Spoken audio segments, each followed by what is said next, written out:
10वीं प्रश्नावली 6.3 का पहला प्रश्न है, बताइए कि आकृतियों में दिए गए त्रिभुजों के युग्मों में से कौन कौन से युग्म समरूप हैं।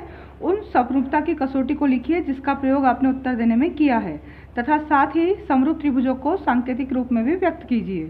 पहली स्थिति है आपके पास त्रिभुज दे रखा है PQR और त्रिभुज ABC। यहाँ समरूपता की कौन सी कसौटी लग रही है? संगत कोण समान है। कोण A के समान है कोण P, Q के समान है B और R के बराबर है C, यानी कि कोण कोण कोण समरूपता लग रही है यहाँ पर। तो हम लिखेंगे यहाँ पहली कंडीशन में त्रिभुज PQR व त्रिभुज ABC में कोण P के बराबर क्या है? कोण A है, दोनों ही 60 डिग्री के हैं। उसके बाद कोण Q के बराबर है कोण B 80 डिग्री है और कोण C के बराबर है कोण R के बराबर कोण C 40 डिग्री है। तो कौन सी समरूपता लगेगी उस कसौटी को लिखना है। तो कोण कोण समरूपता से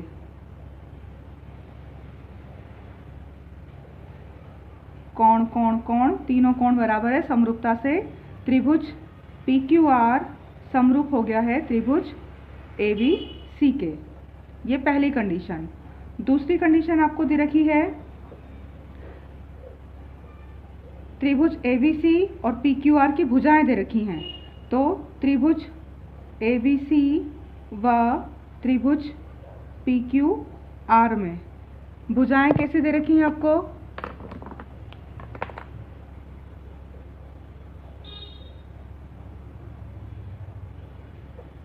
AB जो भुजा है संगत भुजा अनुपातिक होना चाहिए समरूप त्रिभुजों की। तो AB बटे में QR, ये दो इसके बराबर हो रहा है। AB बटा QR ये बराबर है 2/4, 2 एकम 2, 2 दूनी 4 यानी 1/2। फिर AC PQ के AC अनुपात में PQ ये आ रहा है 3/6 यानी 3 एकम 3, 3 दूनी 6, 1/2। और AB BC और PR BC बटा PR ये क्या आ रहा है? BC है 2.5 और PR है 5। दशमलव हटाएंगे तो 0, 25 एकम 25 और 25 दूनी 50। इनकी भुजाएं क्या आ रही? तीनों भुजाएं अनुपातिक आ रही हैं 1/2। तो यहाँ कसौटी कौन सी लगेगी? यहाँ पर समरूपता कसौटी लगेगी भुजा भुजा भुजा समरूपता से।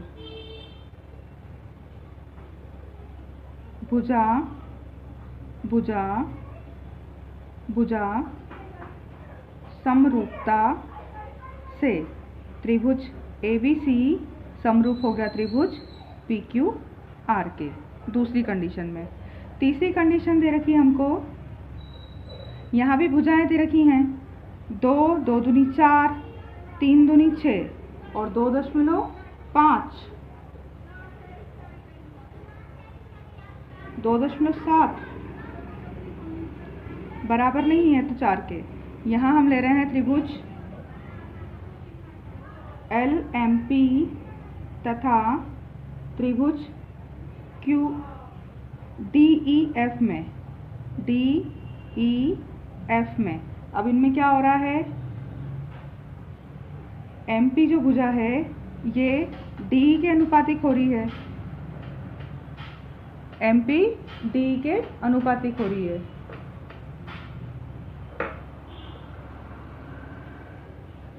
MP है 2 और DE है 4 यानी कि 1/2। उसके बाद LP जो है DF के अनुपात में है। LP बटा DF ये है 3/6 यानी ये भी बराबर हो रहा है 1/2 के। अब तीसरी क्या है? MP हो गई, LP हो गई, अब बची है LM। तो LM बटे में क्या आना चाहिए? LM के हमने यहाँ 4 ले लिए, 6 ले लिए, 5 EF। तो ये हो रहा है 2.7/5। दशमलव हटाएंगे तो कट नहीं रहा 27-50। तो त्रिभुज LMP तथा त्रिभुज DEF में दो भुजाएं अनुपातिक हैं। MP बटा DE ये बराबर हो रही है LP बटा DF के, पर बराबर क्या नहीं हो रही है, LM बटा EF बराबर नहीं है। तो ये त्रिभुज क्या होगा, संगत भुजा अनुपातिक नहीं है। तो त्रिभुज LMP समरूप नहीं है त्रिभुज DEF के। यहाँ क्या हो रहा है, त्रिभुज समरूप नहीं है। चौथी कंडीशन में MNL त्रिभुज और PQR त्रिभुज दिया हुआ है। ये 5 है तो ये 5, ये 2.5 है, ये 10 है, और NL नहीं, हमें संगत कोण दिया हुआ है इनके बीच का। M कोण दिया है 70 डिग्री और Q कोण दिया है 70 डिग्री के। तो हम लेंगे त्रिभुज MNL तथा त्रिभुज QPR में क्या हो रहा है, इसमें ML बटे में लेंगे हम QR। ML कितना है 5 और QR कितना है 10, यानी कि 1/2। दूसरी भुजा कौन सी ले रहे हैं हम, MN। इसके बीच का कोण M बराबर हो रहा है कोण Q के कितने डिग्री का, 70 डिग्री का। और तीसरी भुजा है हमारी MN। MN के बटे में क्या लेंगे हम, PQ। तो ये है 2.5 और ये है 5, दशमलव हटाया, 25 से कम 25, 25 दूनी 50, यानी कि 1/2। दो भुजा अनुपात में हो और उसके बीच का कोण क्या है, समरूप है।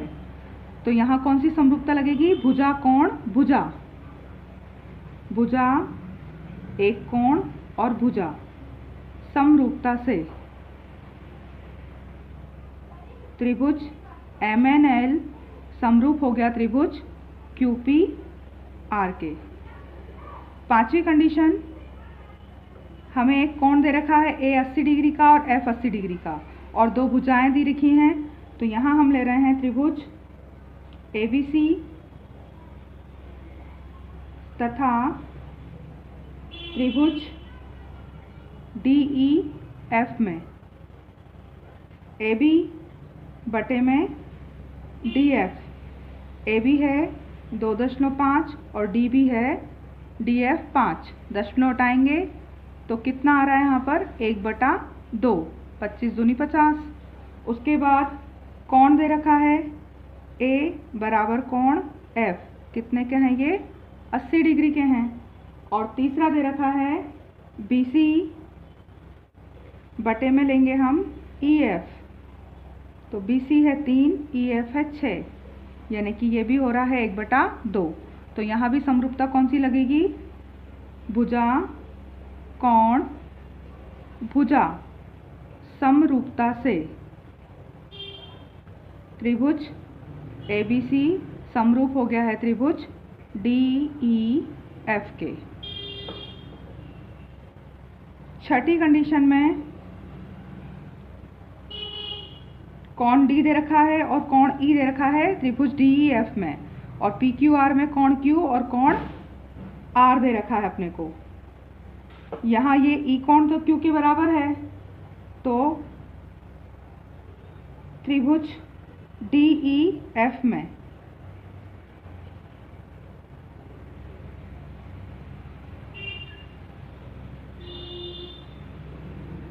कोण D बराबर है 70 डिग्री और कोण E बराबर है 80 डिग्री।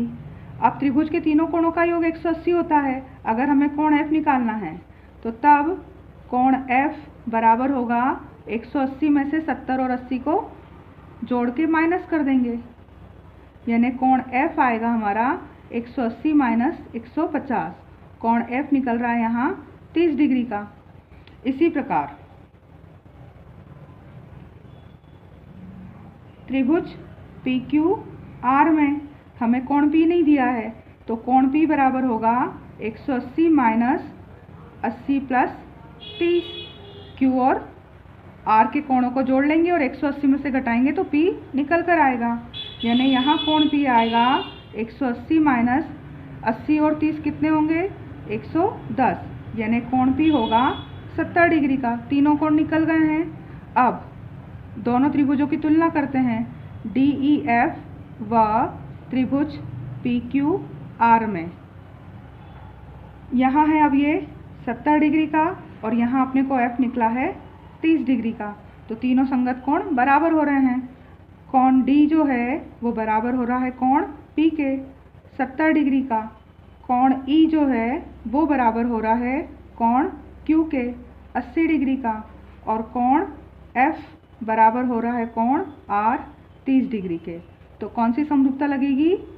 कोण कोण कोण समरूपता से त्रिभुज DEF समरूप हो रहा है त्रिभुज PQR के।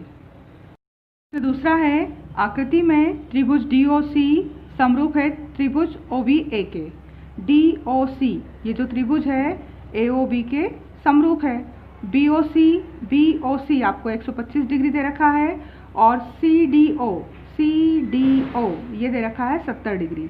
आपको कोण DOC, DCO और OAB ज्ञात करना है।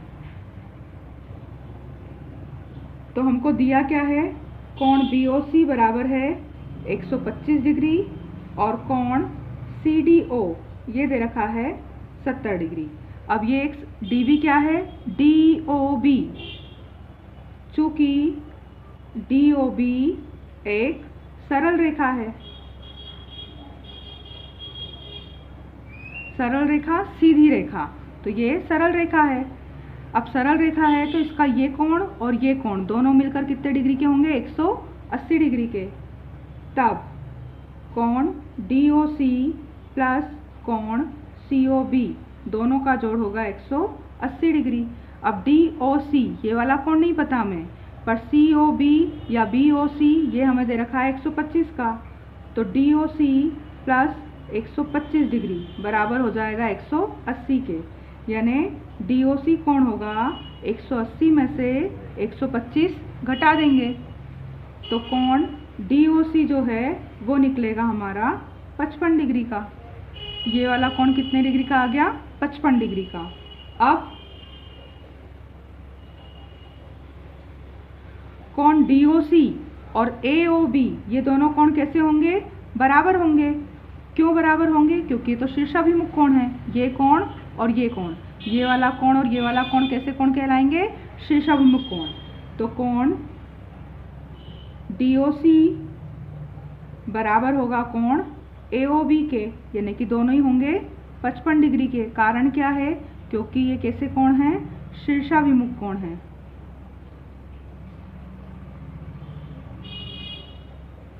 इसलिए ये कोण दोनों ही बराबर होंगे। अब हम ले रहे हैं त्रिभुज DCO में। त्रिभुज DCO में, त्रिभुज DCO में D पता है हमें, O पता है, C हम निकाल सकते हैं त्रिभुज के तीनों कोणों के योग से। DCO में कोण D प्लस कोण O और प्लस कोण C तीनों का योग होगा 180 डिग्री। त्रिभुज के तीनों कोणों का योग 180 डिग्री होता है। त्रिभुज के तीनों कोणों का योग। अब कोण D हमें पता है कितने का है? 70 डिग्री का। कोण O ये पता चल गया हमें 55 डिग्री का। अब C नहीं पता है, बराबर 180। अब 5 और 0 5, 7 और 5 12, 125 प्लस कोण C बराबर 180 डिग्री, यानी कोण C आएगा 180 माइनस 125, तो कोण C भी कितने का आ गया? 55 डिग्री का आ गया।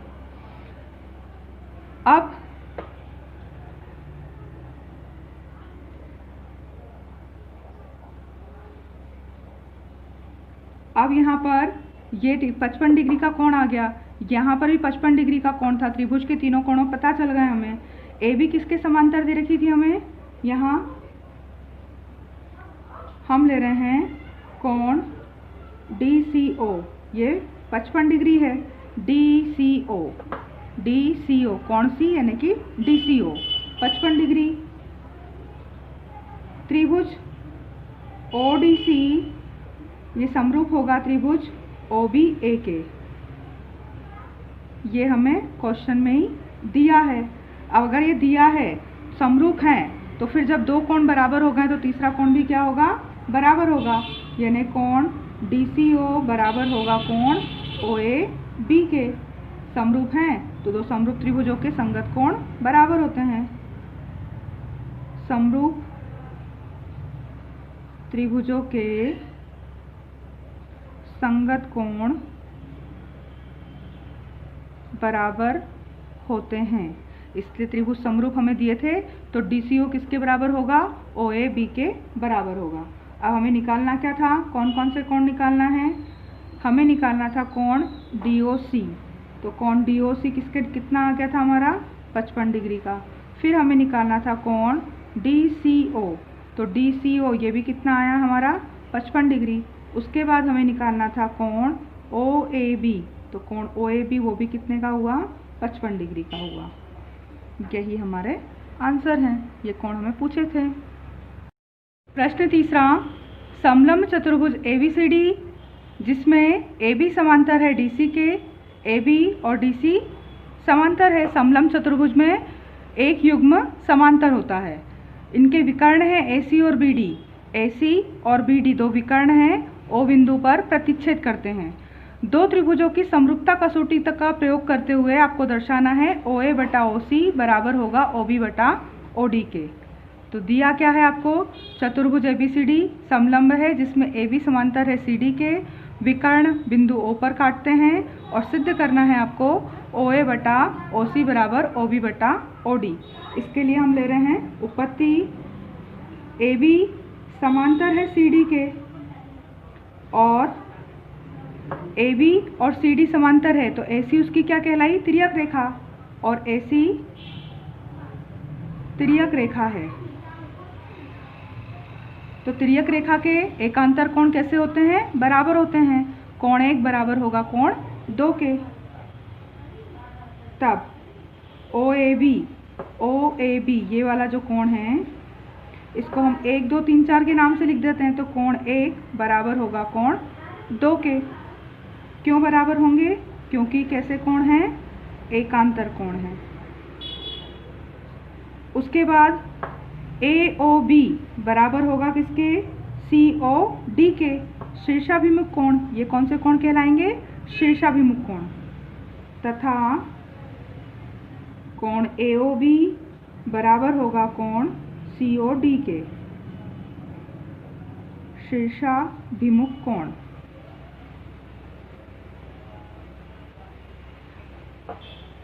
अब हम ले रहे हैं त्रिभुज AOB और त्रिभुज COD में, इन दोनों त्रिभुजों में तुलना करते हैं AOB और COD में। तो AOB में कोण 1 बराबर है कोण 2 के, ऊपर सिद्ध किया आपने एकांतर कोण। और कोण AOB बराबर है कोण COD के, शीर्षाभिमुख कोण। तो जब किसी त्रिभुज के दो कोण किसी दूसरे त्रिभुज के दो कोणों के बराबर होते हैं तो समरूपता लगती है कोण कोण समरूपता। कोण कोण समरूपता से त्रिभुज AOB समरूप होगा त्रिभुज COD के। समरूप हो गया तो फिर समरूप त्रिभुजों की संगत भुजाएं अनुपातिक होती हैं। समरूप त्रिभुजों की संगत भुजाएं अनुपातिक होती हैं, इसलिए हम लिख सकते हैं इस त्रिभुज की AOB और COD में कि AO जो भुजा है वो किसके बटे में होगी? OC भुजा। तो OA बटा OC बराबर दूसरा इस त्रिभुज की OB भुजा और इसकी OD भुजा, OB बटा OD के। यही आपको सिद्ध करना था, सिद्ध हुआ। समरूपता की कसौटी बताना थी आपको, तो आपने क्या किया है कि दो समांतर रेखाएं थी तो एकांतर कोण बराबर कर दिए, तो इस त्रिभुज का एक कोण इस त्रिभुज के एक कोण के बराबर हो गया। आप सिद्ध ये भी कर सकते थे कि AB और DC समांतर हैं तो एकांतर 3 और 4 भी बराबर होंगे, और कोण O इधर भी है और कोण O इधर भी, शीर्षाभिमुख कोण। तो त्रिभुजों के कोण कोण समरूपता, जब किसी त्रिभुज के दो कोण समरूप बताते हैं हम तो तीसरा ऑटोमेटिक समरूप होगा ही। अगर किसी त्रिभुज के दो कोण बराबर हैं तो त्रिभुज के तीनों कोणों का योग होता है 180, तो तीसरा कोण भी बराबर होगा ही। तो समरूपता से त्रिभुज समरूप हो गए हैं, और समरूप हो गए तो उनकी संगत भुजाएं हम अनुपातिक लिख सकते हैं। चौथा है, आकृति में QR बटा QS बराबर दिया है आपको QT बटा PR के। QR बटा QS QT बटा PR के बराबर दिया है, और कोण 1 और बराबर दिया है कोण 2। ये है पूरा कोण 1 और कोण 2, इतना, ये आधा टुकड़ा है कोण 2, पूरा नहीं है, आधा है। आपको दर्शाना है कि PQS समरूप है TQR के। दिया है वो लिख लिया हमने, क्या क्या दिया था हमें, और सिद्ध करना हमें समरूपता। अब हम उत्पत्ति में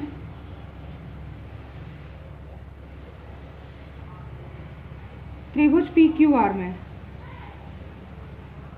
अगर त्रिभुज PQR को देखें हम तो PQR, ये जो त्रिभुज है PQR, इस बीच की भुजा को अगर भूल जाए हम तो कोण 1 और कोण 2 बराबर है त्रिभुज में। त्रिभुज PQR में कोण 1 बराबर है कोण 2 के। क्यों बराबर हैं वो आपको क्वेश्चन में दिया है। अब अगर ये दोनों कोण बराबर हैं तो बराबर कोणों की सम्मुख भुजाएं क्या होती हैं, बराबर। तो कोण 2 की सम्मुख भुजा कौन सी होगी, PQ, और कोण 1 की सम्मुख भुजा होगी PR, यानी कि PQ जो है PR के बराबर है। बराबर कोणों की सम्मुख भुजाएं, इसलिए ये बराबर हो गई हैं। अब दिया क्या था हमको, दिया है QR बटा QS बराबर है QT बटा PR के। अब हम PR का मान क्या रख सकते हैं, PR के स्थान पर हम लिख सकते हैं PQ। तब QR बटा QS बराबर QT और बटे में लिख दिया हमने PR। क्यों लिख दिया, क्योंकि PR बराबर था PQ के, तो यहाँ PR को हम क्या लिख सकते हैं, PQ लिख सकते हैं। PR के स्थान पर हमने लिख दिया है PQ। अब QR बटा QS, यहाँ देखें हम, ये QR है इस त्रिभुज में, दोनों त्रिभुज जो हमें समरूप लाना थे, कौन कौन से त्रिभुज समरूप लाना है हमें समरूप बताना है PQS। तो ये है त्रिभुज PQS, और दूसरा समरूप लाना है TQR, बड़ा त्रिभुज TQR, तो ये TQR। इन दोनों त्रिभुजों को समरूप दर्शाना है तो उनको हमने साइड में रफ आइडिया में लिख लिया, अलग आकृति से अलग बना लिया। अब जो हमारे पास कंडीशन आई है वो क्या है, QR बटा QS, यानी ये QR है वो QS इसके अनुपात में आ रही है। फिर QT, इसकी ये QT भुजा, तो इसकी कौन सी भुजा होगी यहाँ पर, PQS की QT बटा QR, PQ के, इस PQ भुजा के, ये भुजा इसके समरूप आ रही है, QT बटा PQ। QR बटा QS, QR इसमें है, QS इसमें है, QT ये भुजा इस त्रिभुज में है और PQ इसमें है, तो दो भुजाएं बराबर हैं और बीच का कोण तो दोनों में ही कोण Q है। तब कोण Q बराबर है कोण Q के, क्योंकि दोनों के बीच में है।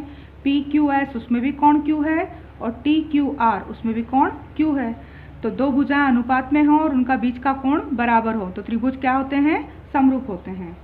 तब भुजा कोण भुजा समरूपता से त्रिभुज PQS समरूप होगा त्रिभुज TQR के। यहाँ हम लिख सकते हैं किस त्रिभुज की तुलना की हमने यहाँ हम लिख सकते हैं त्रिभुज PQS व त्रिभुज TQR में। हमने इन दो त्रिभुजों में क्या किया है, QR बटा QS बराबर QT बटा PQ देखा और कोण Q बराबर देखा। इन दोनों त्रिभुजों की जब तुलना की हमने तो ये कंडीशन आई और इस कंडीशन से भुजा कोण भुजा समरूपता लागू हुई और त्रिभुज PQS समरूप हो गया त्रिभुज TQR के। पांचवा है त्रिभुज PQR दे रखा है आपको, PQR इसकी भुजाओं PR पर है बिंदु T और RP पर है बिंदु S। इस प्रकार से स्थित है कि RTS ये जो कोण है वो किसके बराबर हो रहा है, RPQ कोण P के बराबर हो रहा है। हम कोण P को 1 और जो दूसरा कोण बराबर है RTS उसको कोण 2 बोल देते हैं। तो दिया है हमें त्रिभुज PQR की भुजाओं PR और QR पर स्थित क्रमशः S तथा T इस प्रकार हैं कि कोण P बराबर है कोण RTS के। कोण P को 1 बोल रहे हैं तो ये कोण किसके बराबर है, RTS यानी कोण 2 के बराबर है। सिद्ध करना है कि RPQ RTS के बराबर हैं। ये 1 और 2 नाम क्यों ले लेते हैं हम, ताकि हमें समझने में ज़्यादा आसानी हो जाए। अब हमें इन दोनों त्रिभुजों को समरूप बताना है। तो त्रिभुज RPQ व त्रिभुज RTS में तुलना कर लेते हैं हम। दोनों त्रिभुजों में क्या है, R दोनों के पास है, RPQ इस त्रिभुज में भी कोण R है और RTS इस त्रिभुज में भी, छोटे त्रिभुज में भी पूरा R कोण है। तो कोण R बराबर है कोण R के। क्यों बराबर है, क्योंकि ये दोनों त्रिभुजों में उभयनिष्ठ कोण हैं। उसके बाद इसमें RPQ इसमें कोण 1 है और इसमें RTS में कौन सा कोण है, 2, और ये दोनों बराबर हैं ऐसा आपको दिया है। किसी त्रिभुज के 2 कोण अगर किसी अन्य त्रिभुज के 2 कोणों के बराबर हों तो फिर कोण कोण समरूपता से त्रिभुज RPQ समरूप होगा त्रिभुज RTS के।